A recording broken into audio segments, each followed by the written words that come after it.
I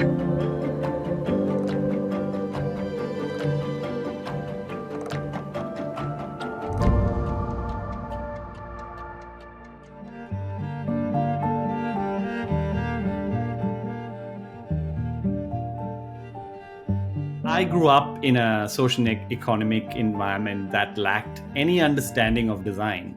I had no idea where to start or how to grow in design industry, but I was very passionate and hungry to get into it. I have learned over the years to have a mindset of constant adaptation is key to growth and success in design.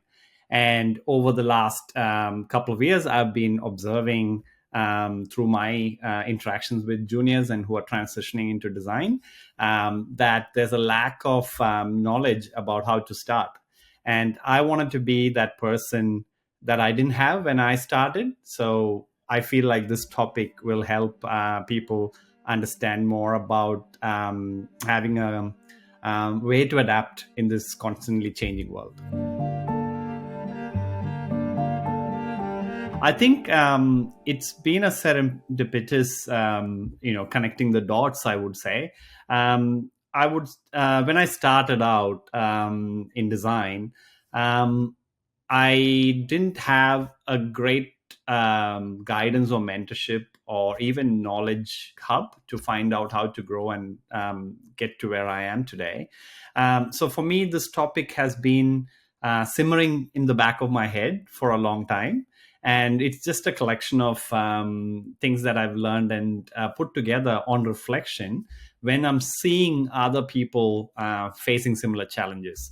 So in reality, I've spent the last 5 years thinking about how to formulate this topic or this emerging theme in helping others. So I would say it is a collection of things that has happened over the last 20 years, but it's come to the forefront of my mind in the last 5 to 3 years, maybe. Last 4 to 3 years, I've been helping businesses in startups and smaller businesses as a designer. And I was hiring and I was trying to build a design team.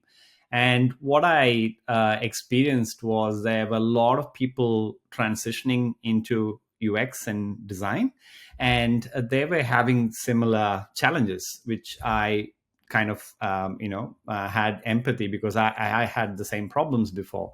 So what it really triggered was as I was trying to build a team and I was having conversation with other designers who are starting off.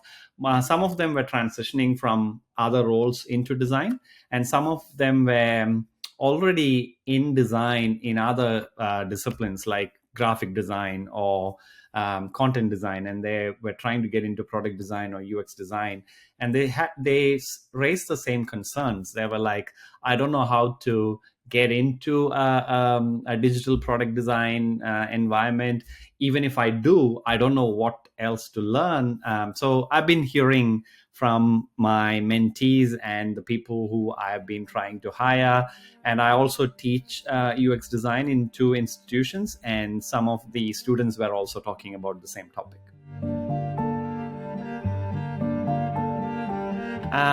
The struggles that I've observed and have faced are not knowing where to start and what skills to invest time and energy in for the best chance of success, right?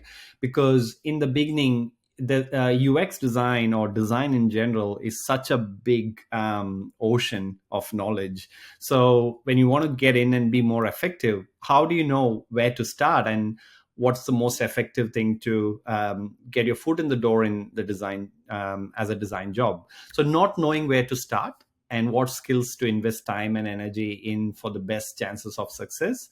Also not knowing or not having an awareness that design in the professional settings is highly ambiguous and it's constantly changing with little support to orient yourself. So you might get a job and then you might find, oh, well, the stakeholders and the business probably don't understand design the way you understand it. They have a different definition or interpretation of design. How do you adapt to that? The third kind of problem, or the main issues that I've seen, is not knowing the design tool or the design skills that you need to hone in the beginning. And even like, it's not that just the design tool skills that you need to know.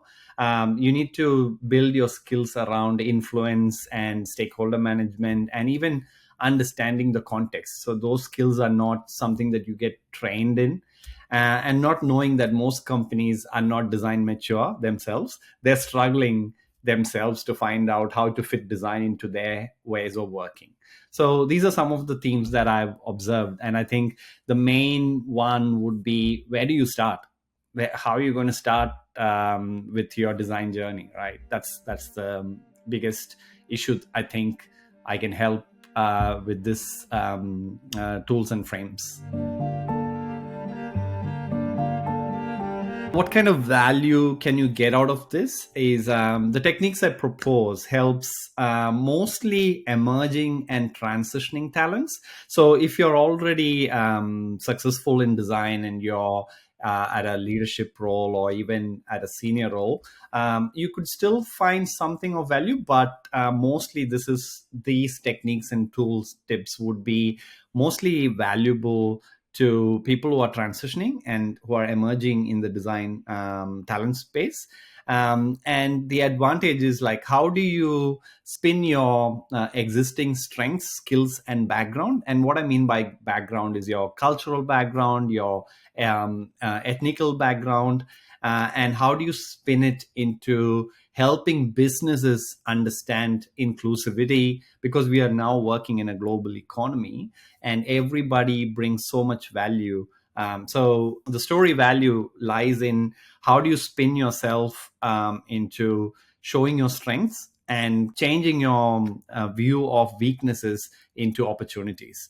So, and it also helps you self-evaluate your current state and be aware of areas to invest time to skill up. And lastly, understanding how to orient yourself as a designer for constant change and to embrace ambiguity.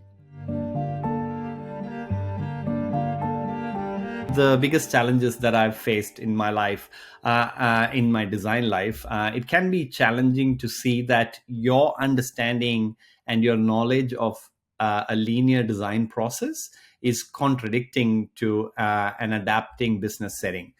Because businesses operate in the real world, and the real world is changing and constantly adapting. So your biggest challenge that I've observed is that trying to force fit a linear design process into a constantly adapting business context.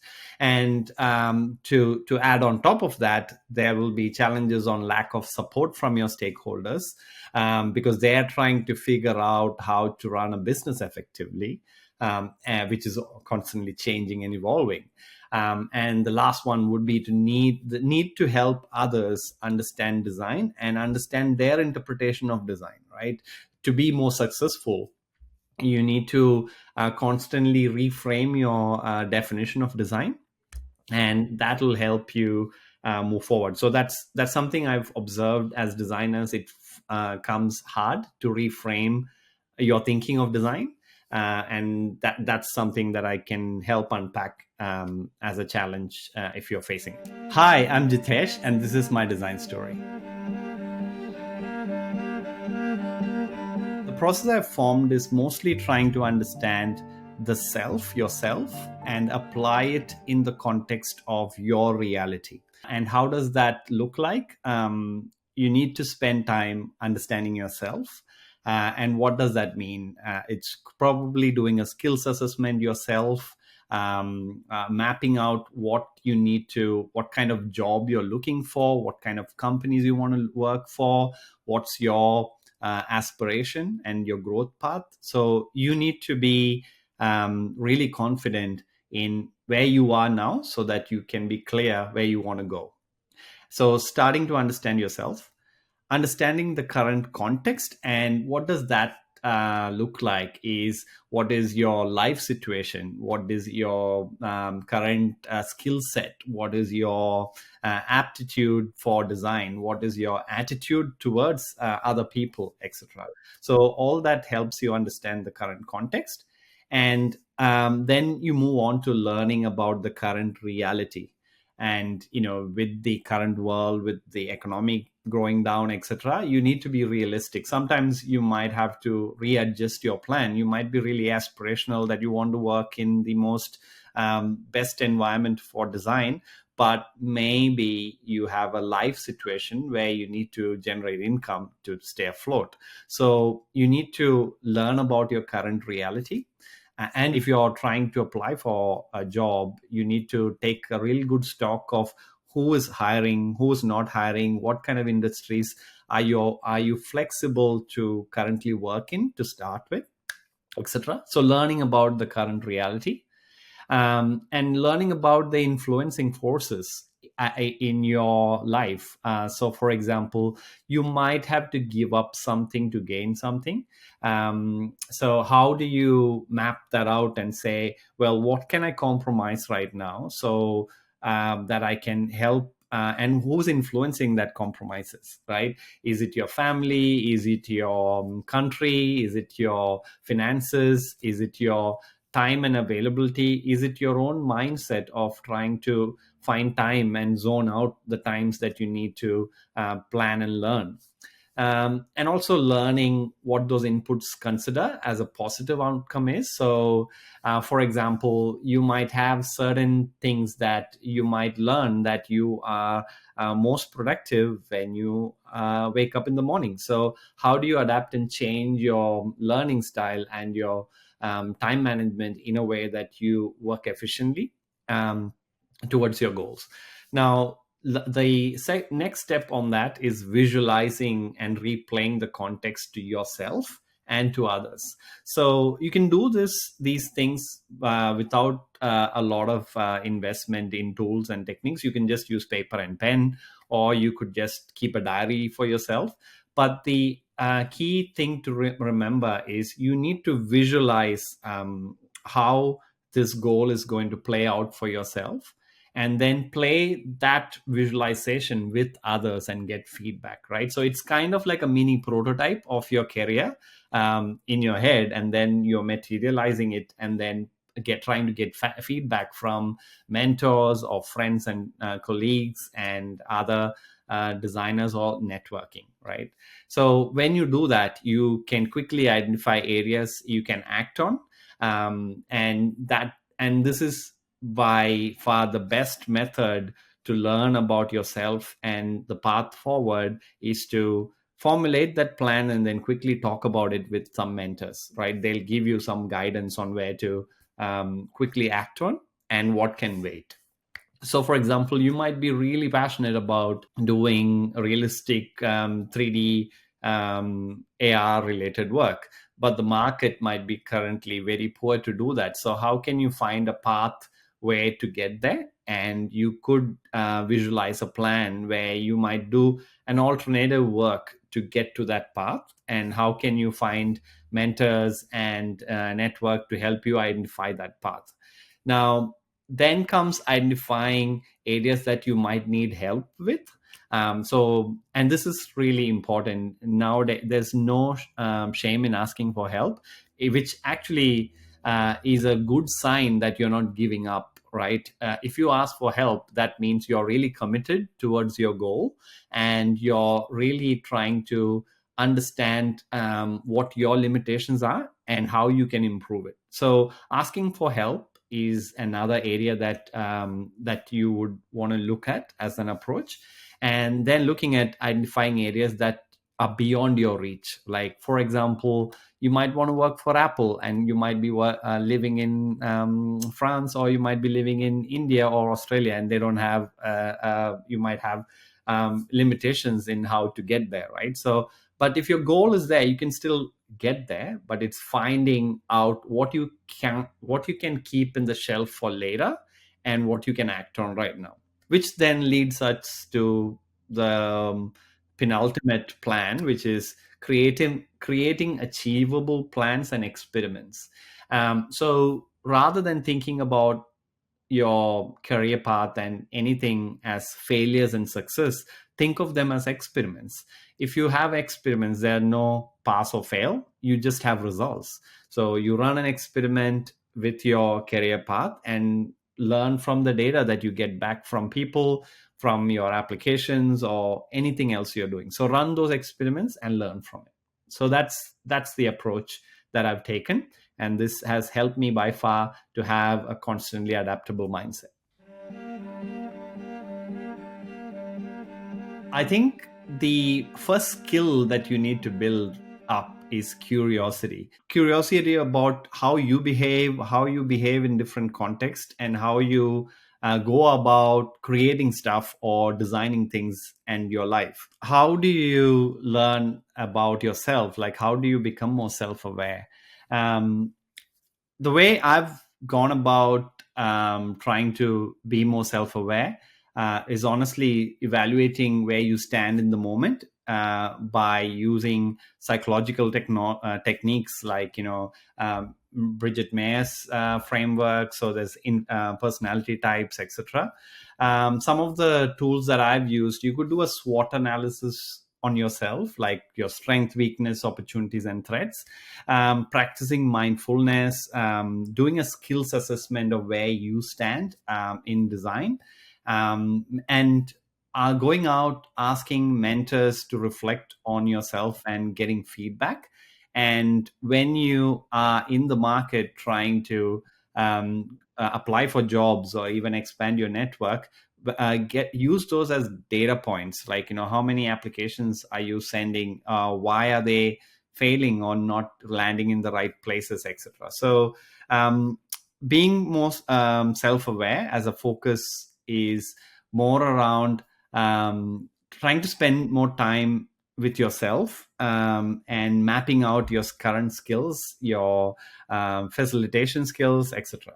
So there are a lot of psychological metrics that you can evaluate yourself to see how you are as a person.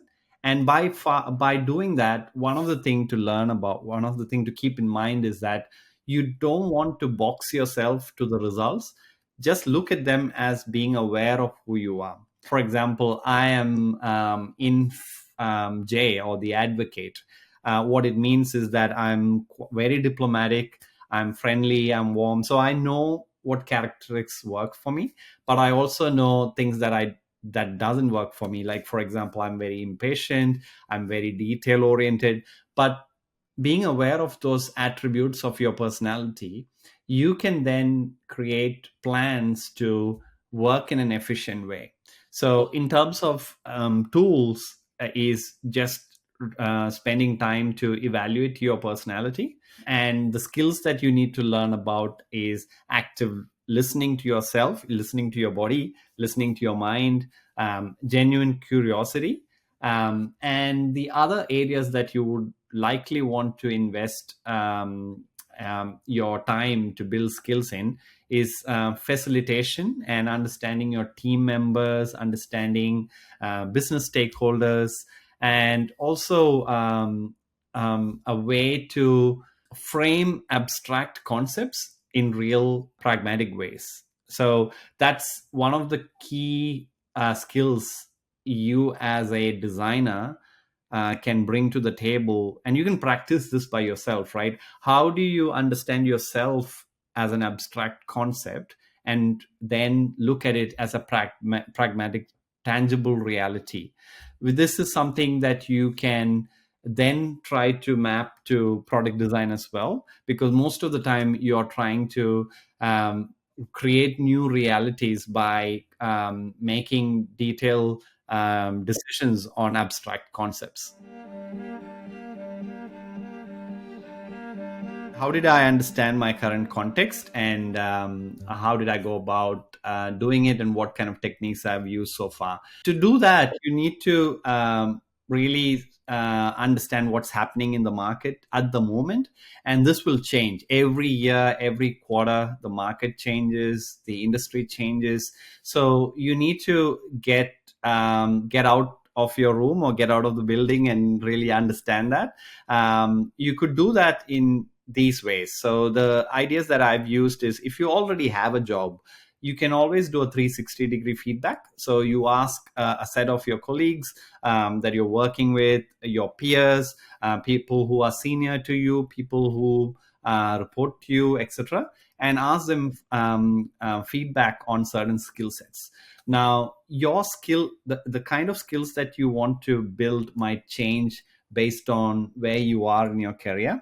If you're entry level or you're in mid level of your career, you might be more tools oriented or influence oriented. So try to ask those feedback questions around what is your current skills in where you want to be, and getting that. So the tools, I would say, is more around a 360-degree feedback, and do it proactively rather than waiting for your organization to send out a 360 feedback process. Understanding and revalidating objectives. And what does that mean? In my context is, you'll have personal objectives of where you want to be in your design journey. Your team and your organization might have a completely different or somewhat aligned objectives. So you would like to spend more time understanding those objectives and see if they map or overlay. And sometimes it may not. And if in that context, if, let's say, for argument's sake, the market is bad and your personal career objectives are not aligned with your business objectives or the company that you're working for, you might still want to navigate around that for the time being until you find a better time to move across and explore the market again. I'll give one of the tools that I use is to use two quadrants of comfort and commitment. So how committed are you with your objectives and your business's objectives? And how comfortable are you working with the team and yourself in that company? So if you're getting uncommitted towards the business objectives and you're discomfortable working in that environment, it clearly might be a good idea for you to explore other opportunities. And in that case, you might start by having one-on-one discussions with people who influence you, or who have influencing roles in your career path or your design journey. Now, and another technique that I've even used is stakeholder mapping. It's trying to find out who's got more influence and eyes on the work that you're doing, and how you might be able to show your value and the work that you're doing and find value within your current organization or elsewhere. And lastly, again, skills mapping. I constantly do skills mapping every 6 months. And it is something that I would encourage everybody to do yourself, so that you might want to understand, because your skills that you need to grow in design changes. So a 6 months skills evaluation by yourself is an exceptionally good idea, because you can then understand how to where you are currently and feel confident about it, and then try to move in a direction that better suits you at that context.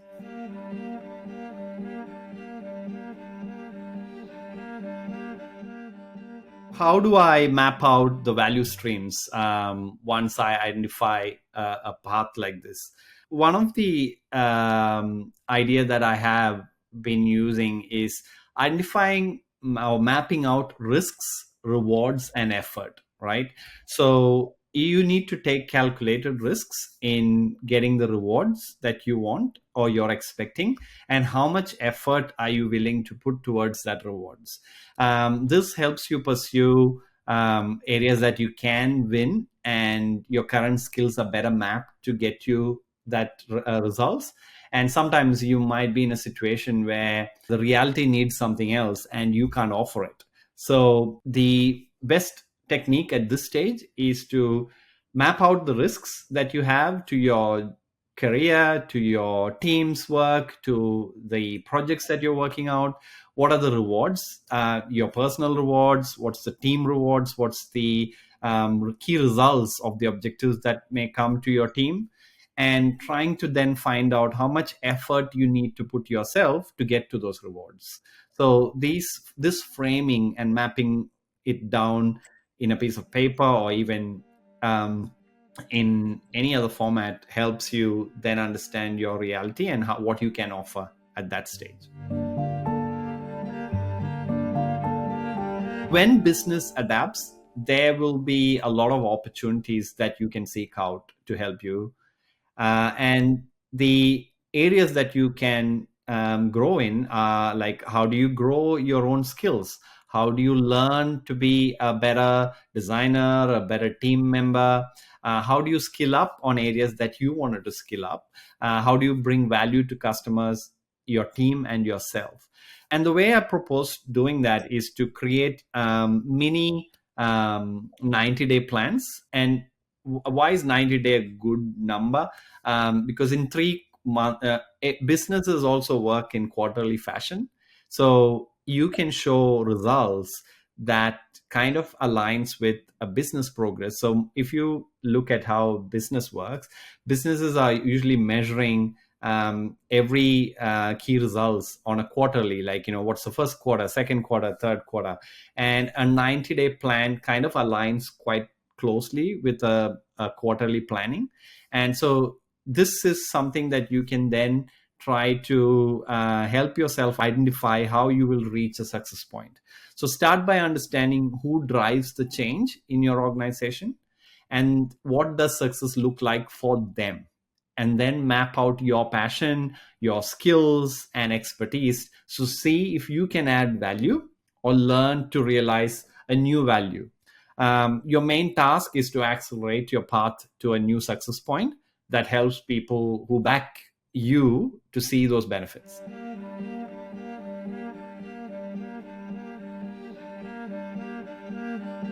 I'm a big fan of just using the tools that's available to you. So pen, paper, notebook, journals are my recommended things that you should be using. But you could also use some digital tools nowadays, like there's progression .fyi, which is a skills metrics that you can use to map out and see where you want to go.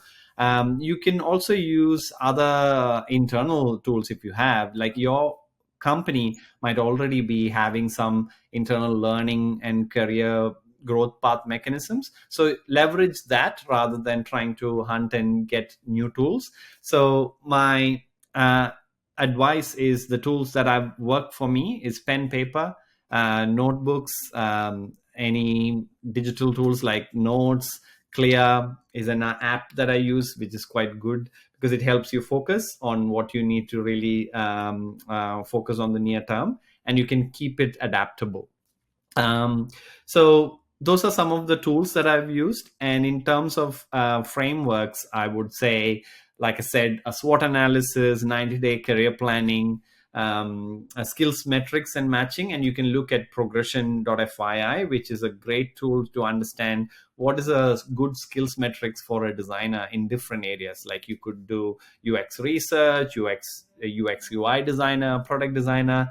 And it's so public that you can really benchmark yourself with what's happening with the best design companies in the world. How do I know these things actually work? Like what kind of, how do you know the results? How do I measure results? And how do I know whether I'm on the right track? Some of the techniques that I've used is using the SMART framework, which is specific, measurable, actionable, relevant, and time oriented. This really helps you define your goals in a way that can yield results, right? And you could frame them either by yourself or with the help of a mentor or manager, anyone. So SMART, I highly recommend using the SMART framework to map to define your goals and see progress on it. Find a mentor and make them accountable to nag you. So one of the things that happens is that you might get a bit relaxed and you might feel that you're alone and you're not that accountable to self check. So getting a third person like a mentor or a family friend or someone who is there to um, see your goals and make you accountable to say that you are making those progress or not. So getting someone's help is also really good. Another thing that I usually do is a framework called the rose bud thorn. So rose is mostly anything that's growing and bloomed. So things that you feel that you've done and are really proud of. So celebrate that, right? It's a rose, it's a flower that's bloomed. Any areas that you think you have potential to grow, and you can start seeing results like, well, oh, I'm really good at prototyping and I'm seeing some result, but I still think I need to go a bit more to be really getting into the coding aspects of it, so forth. So map them down as buds, right? Those are buds or areas that you could bloom into. And the way I've done it is like I wanted to get into coding really rich interactive prototypes. So I started mapping out the skills areas that I need to learn and grow in that area. So identifying the buds, and lastly identifying the thorns so that you can avoid getting hurt again, right? So you might find that there has been tools that you're struggling to pick up on, or you have an area in your personal skills or your attributes that doesn't work really well for you. So how do you identify that thorns and come up with a plan to either avoid them or even deflect them? So the my recommendations on measuring your results is to use either a framework of smart or even using a lighter framework like the rosebud thorn, and always try to get someone else to be a partner so that you don't do it by yourself.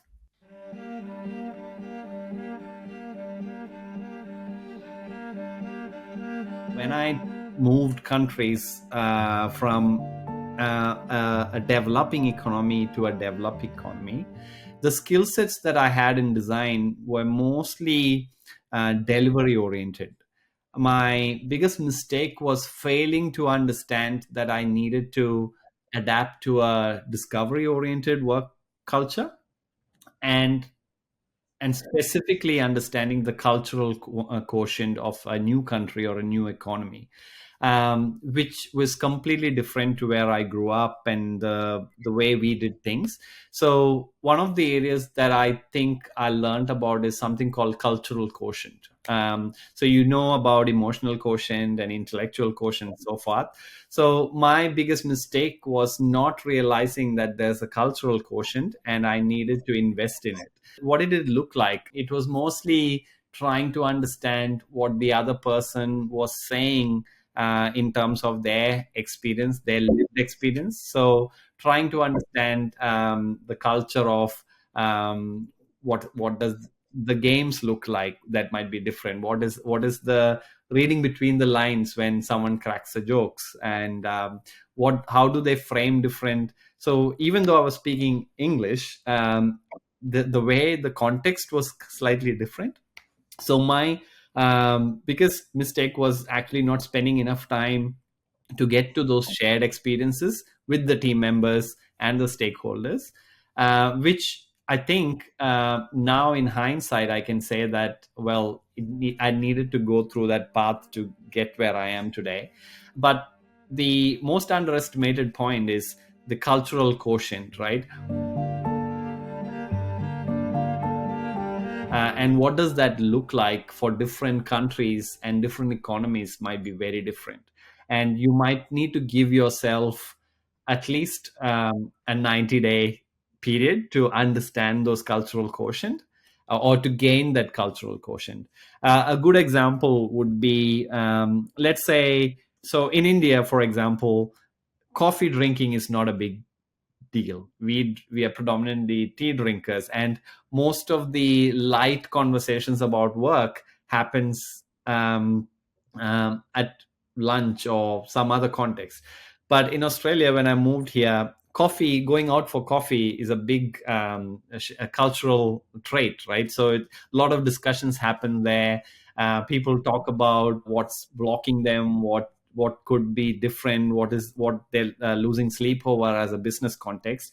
So I fail to understand this, the small cultural quotient of trying to invest your time to, even though I didn't like the coffee that was here, I had to now just tag along to get that shared experience, right? So that's an example of building your cultural quotient muscle by just spending more time with your team members to understand their world and having more empathy towards them.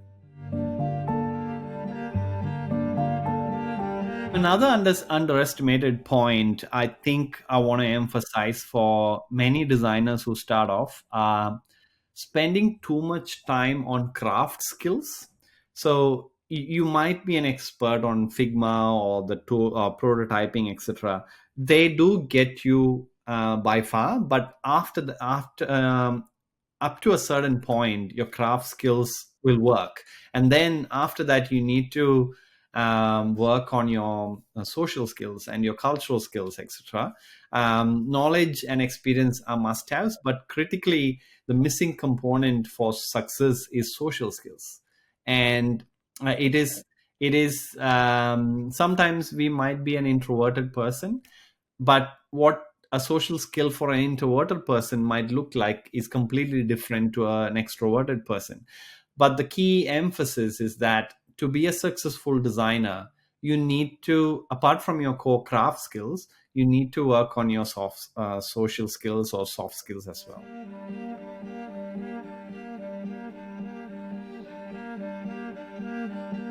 If someone told me that, don't just focus on the tools and spend more time trying to understand people, which to me now feels, as I say it, feels quite obvious, because as a user experience designer and a human centered designer, you need to start with people, right?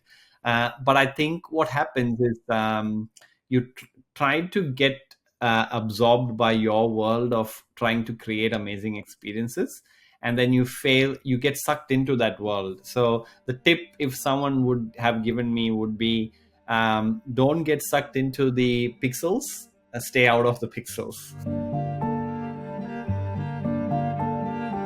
As the world adapts, human behavior changes as well. Like, as you know, we are all learning. New realities are forming, new technologies are emerging, new ways of working is happening. As this topic of having a constantly adaptable mindset, I'm keeping myself open to learning from new things. So some of the avenues that I'm running experiments on are, I do have people whom I'm teaching UX design to get constant feedback and lessons learned from them. As I grow into my design journey and my next career path, I'm using these techniques and reflecting on them and constantly writing them down as journals and readapting these frameworks. And I will be, like I said, I'm a big fan of documenting them and reflecting on a 90-day time frames every now and then. And what needs change is what helps me think and grow. An example of a case study is my personal life story. As I moved countries to take a new job, I failed to understand the new work culture of discovery as opposed to delivery culture. And this is not just my story. I've heard this from other people who have moved from developing economies to developed economies. And the reason I'm categorizing them as developed and developing is, you don't want to label a country, and it's not actually the country. It's the economy that influences the kind of work that you do in an economy. A developing economy is mostly doing work of cheaper tasks and delivery and outputs.